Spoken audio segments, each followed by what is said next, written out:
The opposition's argument that private prisons are a good thing fails to address the horrors that occur within any kind of prison that violates human rights. Being convicted of a crime does not make one any less human. People deserve to be treated with a degree of civility. A second definition by Merriam-Webster, the same source the opposition uses, calls a prison a place from which you cannot escape, meaning whatever injustices occur inside prisons, such as the abuses I stated that include violence, rape, and murder, are impossible to avoid for inmates because there is no chance of leaving the facility. This is true. Many inmates, either wrongfully convicted or waiting out their sentences, often die as a result of the inhumane treatment inflicted upon them during their crime.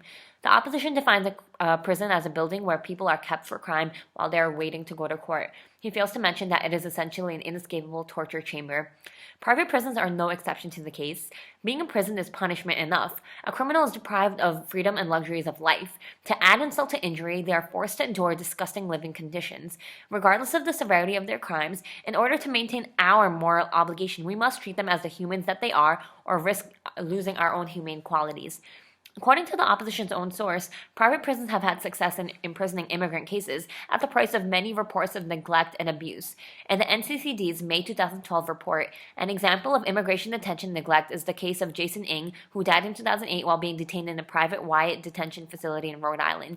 Ng suffered from liver cancer that was not diagnosed until just days before his death.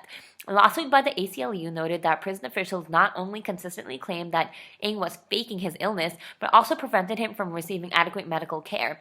The opposition suggests reforming prisons and policies as a case of solvency, but reforming isn't enough to address the racism that puts so many minorities into prison because this racism occurs before imprisonment. Reform initiatives would take significantly longer to enact, while abolishing prisons in the future by preventing expansion, effective immediately, has a more direct impact.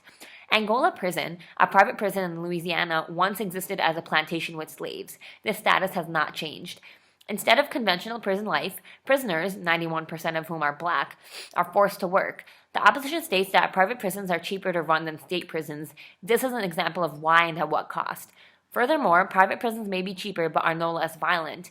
Prisoners are put into hot boxes if they refuse to work and receive demerits that eventually turn into violent punishment. The opposition states that private prisons increase competitiveness, which leads to job growth and reduces money that has to be spent on prisons. Reforming prisons that use state money doesn't mean that private prisons will not find loopholes and reforms to get around it.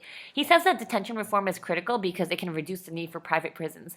Private prisons exist for the sole reason of making profit, not to reform prisons or policies. In fact, that is the opposite of what they want, and they will continue to make sure that the need for private prisons exists.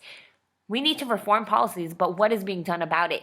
It seems like the only way government officials are resolving high rates of imprisonment and violence within the system is by acting before imprisonment, hence the murder of a different black man every single day in the U.S. at the hands of a police officer. The only way to solve these issues is to abolish prisons altogether.